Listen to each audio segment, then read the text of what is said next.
Movie की शुरुआत में हम मैलोरी नाम की एक औरत को देखते हैं जो अपने दोनों बच्चों के साथ एक घर में छुपी हुई थी। इस औरत ने अपने दोनों बच्चों का कोई भी नाम नहीं रखा था, वो बस उनको गर्ल एंड बॉय कहकर बुलाती थी। फिर वो अपने बच्चों को कहती है कि हम लोग जहाँ भी जाना चाहते हैं वहाँ का रास्ता बहुत ही ज्यादा खतरनाक है, इसलिए मैंने तुमको जो कुछ भी समझाया है उसको ध्यान में रखना। चाहे कुछ भी हो जाए तुम दोनों अपनी आंखों पर से पट्टी नहीं हटाओगे, ना ही एक दूसरे से बात करोगे। अगर तुम्हें कोई भी आवाज सुनाई दे तो तुम सबसे पहले मुझे बताओगे। अब मैलोरी ने अपने बच्चों को ऐसा करने के लिए क्यों कहा, इसके पीछे का राज हमें थोड़ी ही देर में पता चल जाएगा। फिर कुछ देर बाद मैलोरी सारा जरूरी सामान लेकर बहुत ही सावधानी से बोट के पास पहुंच जाती है और अपने दोनों बच्चं को बोट के अंदर बिठा देती है। फिर वो लोग एक लंबे सफर के लिए निकल पड़ते हैं। अब कहानी 5 साल पीछे जाती है, जहां हम मैलोरी और उसकी बहन जेसिका को एक दूसरे से बातें करते हुए देखते हैं। इस समय मैलोरी प्रेग्नेंट थी, लेकिन इसको इस बात की बिल्कुल भी खुशी नहीं थी।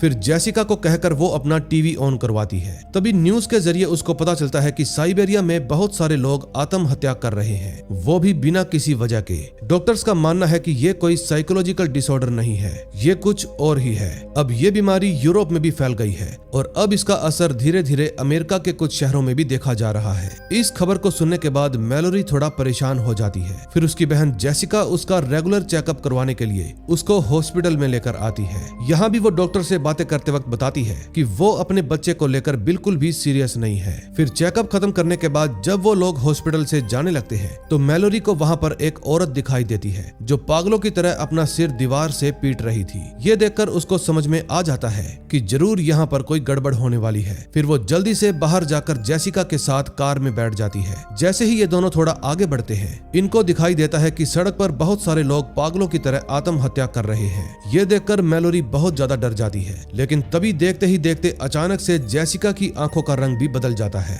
मानो किसी ने उसको वश में कर लिया हो। तभी थोड़ा आगे जाने के बाद उनकी कार क्रैश हो जाती है, लेकिन किस्मत से दोनों ही इस हादसे से बच जाते हैं। लेकिन जेसिका अभी भी वश में थी। फिर थोड़ी दूर जाने के बाद जेसिका मैलोरी को दर्द भरी निगाहों से देखने लगती है और इतने में तेज स्पीड में एक बस आती है और उसको टक्कर मार देती है। वो बस खड़ी होकर दूसरे लोगों के साथ भागना शुरू कर देती है। तभी थोड़ा आगे जाते ही वो एक आदमी से टक्कर खाकर जमीन पर गिर जाती है। तभी एक लीडिया नाम की औरत मैलोरी को उठाने के लिए उसके पास आती है, लेकिन तभी अचानक से वो भी किसी के वश में हो जाती है और उसको अपनी माँ की आवाज सुनाई देने लगती है। फिर वो मैलोरी को बचाने के बजाय खुद एक जलती हुई कार में जाकर बैठ जाती है, जिसकी वजह से उसकी मौत हो जाती है। तभी हम टॉम नाम के एक आदमी को देखते हैं। वो मैलोरी के पास आता है और उसको उठाकर घर की तरफ जाने लगता है, लेकिन अंदर से दरवाजा बंद था। तभी लीडिया का पति डॉगलस घर के मालिक ग्रेग को कहता है कि तुम दरवाजा मत खोलना, लेकिन वो उनकी बात नहीं मानता। फिर टॉम मैलोरी और एक और लड़की को जिसका नाम लूसी था उसको लेकर घर के अंदर आ जाता है,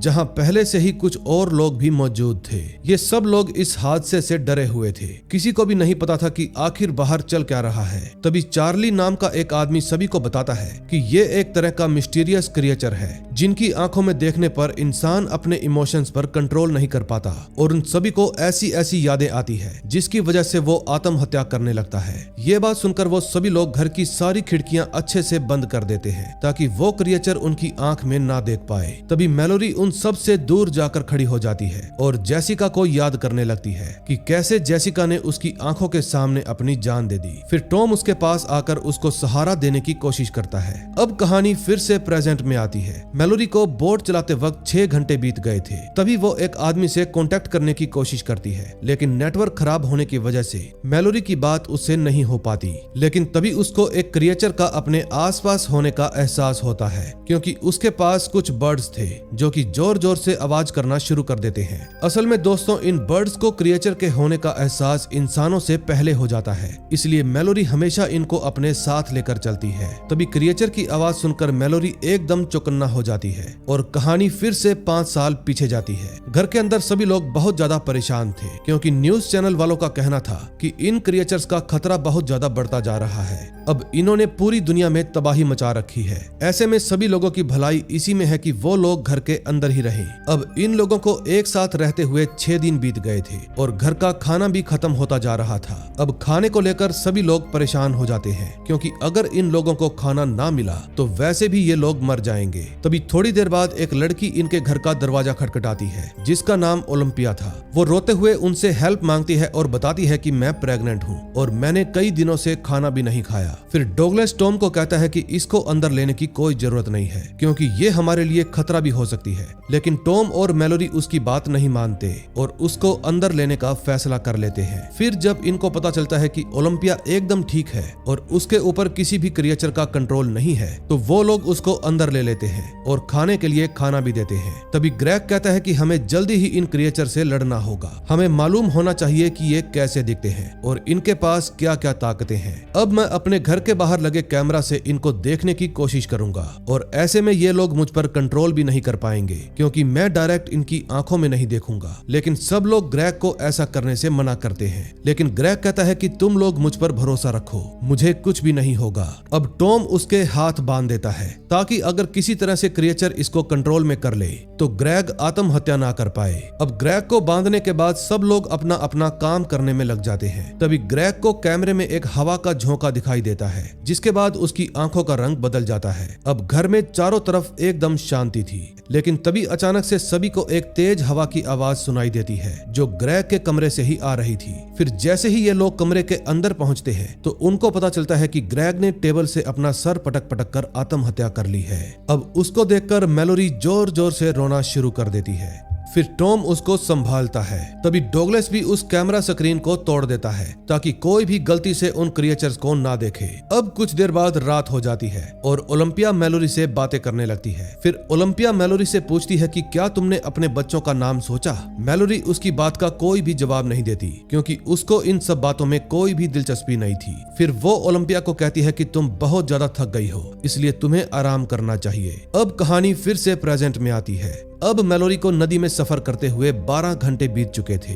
फिर थोड़ा और आगे जाने के बाद उसको एक आदमी की आवाज सुनाई देती है, जो सभी को अपनी आंखों से पट्टी हटाने के लिए बोल रहा था। ये बात सुनकर मैलोरी अपने दोनों बच्चों को कंबल के नीचे छुपा देती है और कहती है कुछ भी हो जाए अपनी आंखों से पट्टी मत हटाना। फिर अपना बचाव करने के लिए मैलोरी उस पर गोलियां चलाना शुरू कर देती है, लेकिन वो आदमी किसी तरह बचकर मैलोरी के पास पहुंच जाता है और उसकी आंखों से पट्टी हटाने की कोशिश करता है। फिर थोड़ी बहुत हाथापाई के बाद मैलोरी अपने पास रखे चाकू से उस आदमी को मार देती है, क्योंकि ये आदमी भी उन क्रिएचर्स के कंट्रोल में था और क्रिएचर्स ही उससे ये सब कुछ करवाने पर मजबूर कर रहे थे। अब उसको मारने के बाद मैलोरी दोबारा से अपनी मंजिल की तरफ बढ़ना शुरू कर देती है। अब ये किस तरफ जा रही है ये जल्दी ही आपको पता चल जाएगा। अब कहानी फिर से पास्ट में जाती है। अब घर का सारा सामान लगभग खत्म हो चुका था, इसलिए सभी लोग पास के एक सुपरमार्केट में जाने का प्लान बनाते हैं। फिर सबसे पहले वो कार की खिड़कियों के काले पेंट की हेल्प से जेट ब्लैक कर देते हैं, ताकि रास्ते में जाते वक्त कोई भी क्रिएचर उनकी आंखों में ना झांक सके। फिर कुछ लोगों की एक टीम कार में बैठकर सुपरमार्केट के लिए निकल जाती है। ये लोग नेविगेशन सिस्टम के जरिए रास्ते पर आगे बढ़ते जा रहे थे। तभी उनकी कार हिलने लगती है और वो लोग समझ जाते हैं कि उनकी कार लोगों की डेड बॉडीज के ऊपर से होते हुए जा रही है। लेकिन थोड़ा और आगे जाने के बाद वो कार और तेजी से हिलना शुरू हो जाती है। अब नेविगेशन सिस्टम भी अलर्ट मोड पर आ जाता है। तभी उनको कार के आसपास से अजीब अजीब आवाजें सुनाई देने लगती है। उनको सुनकर मैलोरी समझ जाती है कि क्रिएचर्स ने उनको घेर लिया है, लेकिन किसी तरह से वो लोग बचते बचाते सुपरमार्केट तक पहुंच जाते हैं। वहां पहुंचने के बाद डॉगलस सबसे ज्यादा खुश होता है, क्योंकि उनकी जरूरत का हर सामान वहां पर मौजूद था। फिर वो सभी को कहता है कि अब हमको वापस घर पर जाने की जरूरत नहीं है, हम अपने कुछ महीने इसी जगह पर रहकर बिता सकते हैं। लेकिन मैलोरी ऐसा करने से साफ साफ इनकार कर देती है। तभी सामान इकट्ठा करते वक्त उसकी नजर कुछ बर्ड्स पर पड़ती है। ये वही बर्ड्स थी जिनको मैलोरी प्रेजेंट में अपने साथ लेकर चल रही थी। तभी सुपरमार्केट से वापस जाते वक्त उन सभी को स्टोरेज रूम से एक आदमी की आवाज आती है, जिसका नाम फिशर था।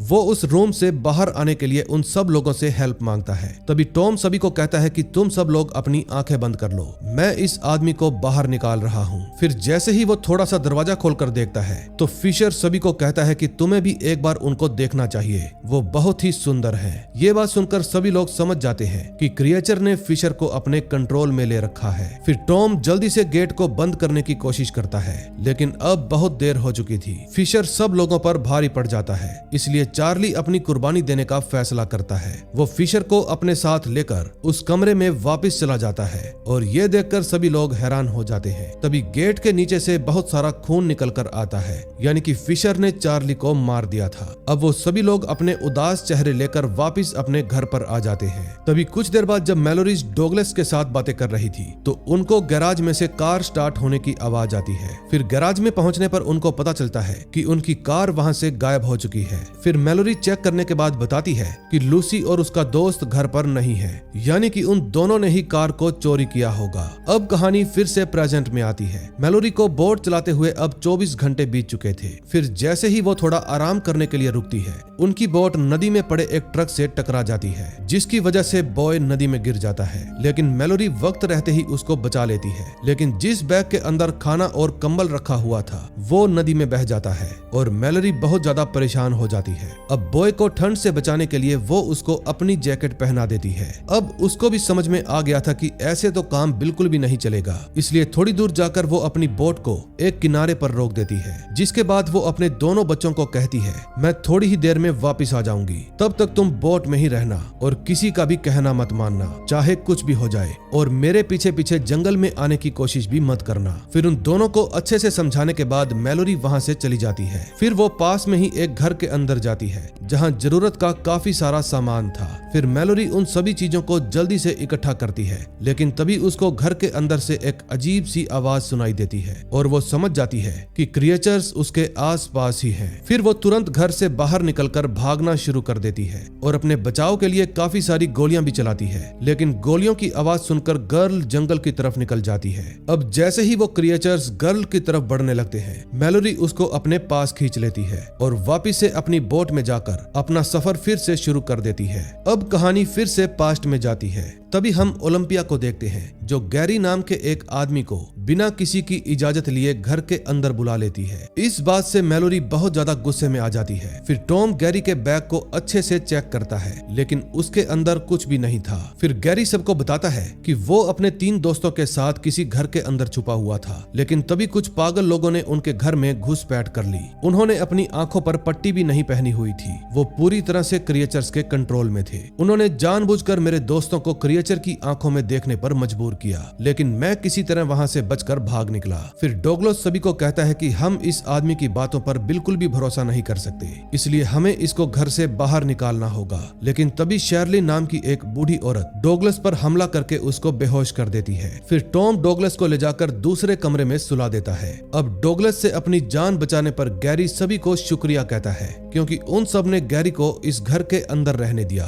तभी कुछ देर बाद ओलंपिया रोते हुए मैलोरी को बताती है कि मैंने गैरी को घर के अंदर इसलिए आने दिया क्योंकि मुझे पता है कि बाहर रहने पर कैसा महसूस होता है। मैं चाहती हूँ कि तुम मुझसे वादा करो कि अगर मुझे कुछ भी हो गया तो तुम मेरे आने वाले बच्चे का ख्याल रखोगी। फिर मैलोरी उसको शांत करने की कोशिश करती है, लेकिन वो बार बार यही बात दोहराती जा रही थी, इसलिए मैलोरी उसकी बात मान लेती है। फिर वो ओलंपिया को एक किटी टॉय देते हुए कहती है कि ये तुम्हारे आने वाले बच्चे का गिफ्ट है, उसको जरूर ये गिफ्ट पसंद आएगा। और इतना कहने के बाद वो दोनों ही एक दूसरे के गले लग जाती है।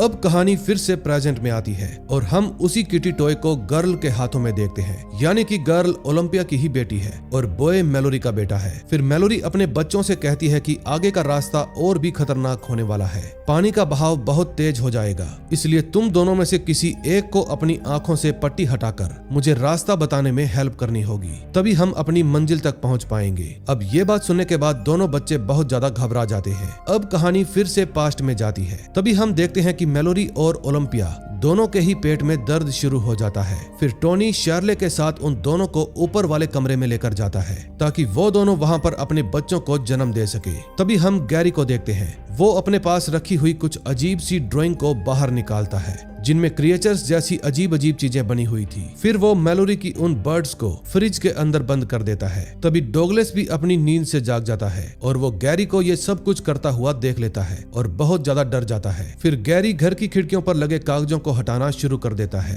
ताकि क्रिएचर्स घर के अंदर आ जाएं। और वो ऐसा इसलिए कर रहा था क्योंकि वो भी क्रिएचर्स के कंट्रोल में था। फिर जब टॉम कमरे से नीचे आता है तो गैरी उस पर पीछे से हमला कर देता है और उसको बेहोश कर देता है। फिर वो डॉगलेस की तरफ बढ़ता है लेकिन तभी उसको बच्चों के रोने की आवाज आती है, यानी कि मैलोरी और ओलंपिया ने अपने बच्चों को जन्म दे दिया था। फिर गैरी जल्दी से उनके कमरे में जाता है और खिड़की पर लगे सारे कागजों को हटा देता है। तभी ओलंपिया की नजर एक क्रिएचर पर पड़ जाती है जिसकी वजह से वो भी उनके कंट्रोल में हो जाती है। लेकिन तभी मैलोरी उसको तेज आवाज में पुकारती है और कहती है कि तुम अपना बच्चा मुझे दे दो। अब तक ओलंपिया पूरी तरह से क्रिएचर्स के कंट्रोल में नहीं आई थी, इसलिए वो मैलोरी का कहना मान लेती है। फिर वो अपना बच्चा मैलोरी को सौंपने के बाद खिड़की से नीचे कूदकर अपनी जान दे देती है। तभी गैरी शेरले को भी जबरदस्ती क्रिएचर्स की आंखों में देखने के लिए मजबूर करने लगता है और उनकी आंखों में देखने के बाद शेरले भी आत्महत्या कर लेती है। तभी डॉगलेस भी कमरे के अंदर आ जाता है और वो अपनी गन से गैरी को शूट करने की कोशिश करता है, लेकिन आंखें बंद होने की वजह से वो गोली गैरी के कंधे पर जाकर लग जाती है। फिर वो गुस्से में चिल्लाते हुए डॉगलेस को अपने साथ लेकर नीचे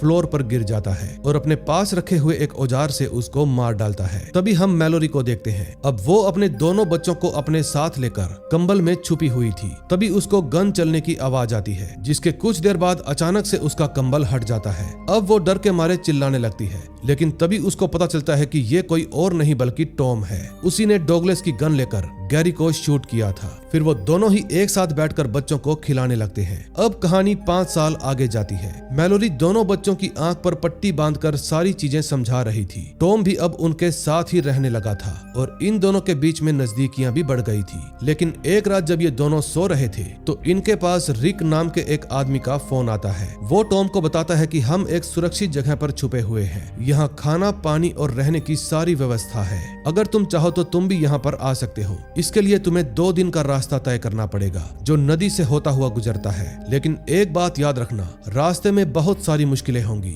फिर टॉम पूछता है कि हमें नदी पार करके कहाँ पर रुकना होगा। फिर रिक जवाब देता है कि तुम्हें नदी पार करके बर्ड्स की आवाज सुनाई देगी। जहाँ भी तुम्हें बहुत ज्यादा बर्ड्स चहचहाने की आवाज आए, समझ लेना कि वहीं पर हमारा अड्डा है। लेकिन टॉम इसके आगे कुछ और पूछ पाता, इससे पहले ही खराब नेटवर्क की वजह से फोन कट जाता है। फिर अगली सुबह वो लोग अपना सारा सामान पैक करने के बाद अपने सफर पर निकल जाते हैं। रास्ते में उनको एक घर मिलता है। फिर वो सभी कुछ देर के लिए उस घर में रुक जाते हैं। लेकिन ठीक उसी वक्त घर के बाहर एक कार आकर रुकती है जिसमें से कुछ लोग निकलकर बाहर आते हैं जो कि पूरी तरह से क्रिएचर्स के कंट्रोल में थे। फिर वो लोग भी टॉम को घर के अंदर आने के लिए कहते हैं कि प्लीज हम लोगों को भी घर के अंदर आने दो। लेकिन टॉम मैलोरी को कहता है कि तुम पीछे वाले रास्ते से बच्चों को लेकर निकल जाओ, मैं इनको संभाल लूंगा। लेकिन मैलोरी उसकी बात नहीं मानती। फिर टॉम कहता है तुम मेरा भरोसा करो, मैं वापस जरूर आऊंगा। और इतना कहने के बाद टॉम आंख पर पट्टी बांधकर घर के अंदर आ जाता है। फिर वो पागल लोग टॉम को बार बार अपनी पट्टी हटाने के लिए कहते हैं। तभी उनमें से एक आदमी की नजर मैलोरी पर पड़ जाती है जो कि घर के पीछे वाले रास्ते से भाग रही थी और ये बात पता चलते ही वो आदमी उसका पीछा करने लगता है।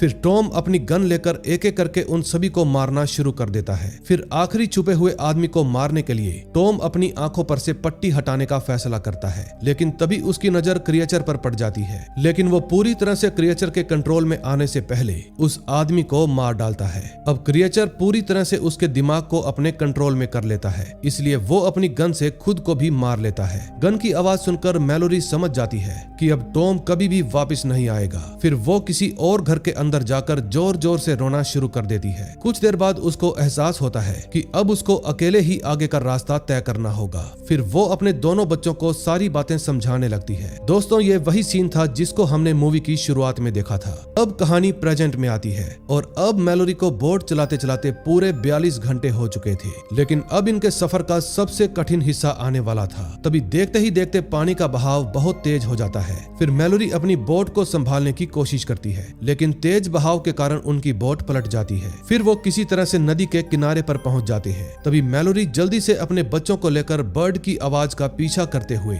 जंगल की तरफ जाने लगती है। इस समय क्रिएचर क्रिएचर्स भी उनका पीछा कर रहे थे। अब वो हर तरह से इनको अपने जाल में फंसाने की कोशिश करते हैं। तभी कुछ देर आगे चलने के बाद मैलोरी अपने दोनों बच्चों से अलग हो जाती है। फिर क्रिएचर बच्चों को मैलोरी की आवाज में आंख से पट्टी हटाने के लिए कहते हैं, लेकिन तभी मैलोरी जंगल में चिल्लाते हुए अपने बच्चों से कहती है कि कुछ भी हो जाए अपनी आंखों से पट्टी मत हटाना। फिर जल्दी ही वो अपने दोनों बच्चों के पास पहुंच जाती है। अब बर्ड्स भी दोबारा से आवाज करना शुरू कर देते हैं। फिर मैलोरी उनका पीछा करते हुए उस जगह पर पहुंच जाती है जहां पर वो सभी लोग छुपे हुए थे। फिर वो वहां का दरवाजा खटखटाती है और रिक के साथ ही उन तीनों को अंदर ले लेते हैं। फिर वो सभी उनकी आंखों को चेक करते हैं जो कि एकदम सही थी, इसलिए वो लोग उनको भी अपने साथ शामिल कर लेते हैं। तभी रिक मैलोरी को वहां पर मौजूद हर एक चीज के बारे में अच्छे से समझा देता है कि उसको क्या क्या करना है और क्या क्या नहीं करना। तभी कुछ देर बाद मैलोरी की मुलाकात उस डॉक्टर से भी हो जाती है जिसके पास वो मूवी की शुरुआत में अपना चेकअप करवाने के लिए गई थी। फिर वो उन दोनों बच्चों का नाम पूछती है। फिर मैलोरी गर्ल का नाम ओलंपिया बताती है और बॉय का नाम टॉम, क्योंकि ये दोनों ही उसकी लाइफ में सबसे खास लोग थे। फिर वो उन बर्ड्स को भी आजाद कर देती है जिसको वो हमेशा अपने साथ लेकर चलती थी। और इसी के साथ इस मूवी का एंड हो जाता है। दोस्तों, अगर आपको ये मूवी अच्छी लगी हो तो प्लीज वीडियो को लाइक करके चैनल को सब्सक्राइब कर दें। और अगर आप चाहते हैं कि मैं इसका सेकंड पार्ट भी लेकर आऊं तो उसके लिए आपको एक प्यारा सा कमेंट करना होगा। मैं मिलूंगा आपको ऐसी ही और मजेदार मूवी के साथ। Till then, bye bye.